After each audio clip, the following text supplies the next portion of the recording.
we are going to learn how to sculpt the lips. So I sculpted the nose and I am not done with it by any means, but it's a start and I just wanted to show you the placement. I have a chin down here.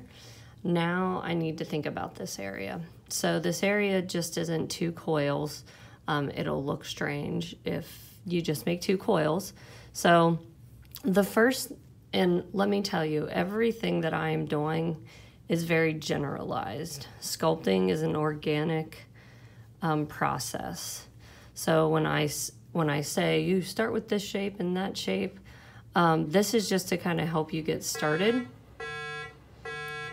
And so you know, like, kind of a route to go. So if you start with a coil this size, so it's kind of thicker, okay? Depending on the size of your face and how big you made your pinch pots will depend on the size of this. So once you have made this, you are going to pinch up where it's going to connect right here. Okay, so I'm going to pinch up that area. I'm also going to pinch down the sides. And I'm trying to get like a curvature. So it comes out here and then it bows out in the middle, kind of like that, okay? This is gonna go in here. This is not the right size, so I made another one. This is going to push up in there, okay? And I'm going to kind of push it up again. Let me just slip and score this.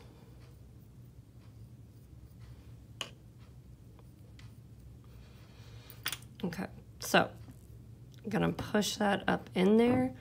Once I do that, I'm gonna kind of blend it a little bit above right there. And then I'm also going to blend it down. Okay, when I pushed it up, I kind of made these little, you know, indents or this curvature that is typical of a mouth. This can be shaped any way you want. So if you want your mouth open, your shape can be, you know, more oval or, you know, really whatever. Okay, so once I've done that, you want that mouth to stick out, okay? It should slope outward. It shouldn't be flat right here. This makes it look more normal. Okay, so this area above where it connects to the nose is important that you add this little thing right here, okay? So it is just a small little indentation. If your fingers are too big, if you use something with a rounded edge, this is just a paintbrush, I can kind of push in there lightly to make it have that little divot. And also that defines kind of the top of the lip, okay? So once I do that, I'm gonna also, on right below where it connects to the bottom part, just make it a tiny bit push down, just like I did the top, but a little bit less. Okay. Our next shape is going to just be a coil. I rolled it out, and then I pinched it on the edges. Okay, so it's thinner here and fatter in the middle. When I lay this on here, what's cool about it, if you've already made those little humps, is that you can just kind of push it right up into the shape.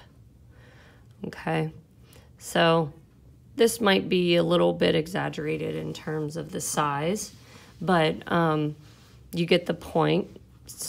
Once I blend this, it is going to get smaller. So I'm going to blend it on the sides, because if you feel your lips, it doesn't just like all of a sudden pop out, okay? So you want it to be blended on the sides, and then I'm going to blend it below. This actually is looking more proportional now. What I like, this tool is very helpful. So you can define the outside edge so it doesn't look like that, and just kind of like curve it down just slightly. The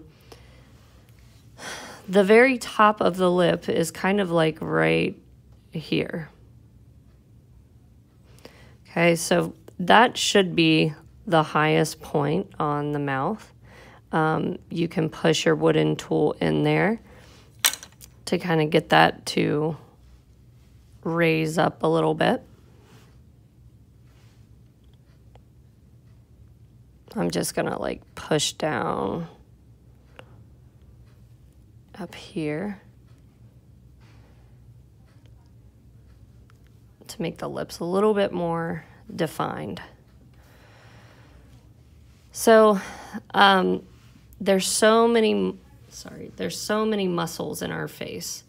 If you didn't add a big enough coil here, sometimes you have to add a little tiny like ball, or a flattened like hamburger patty kind of thing.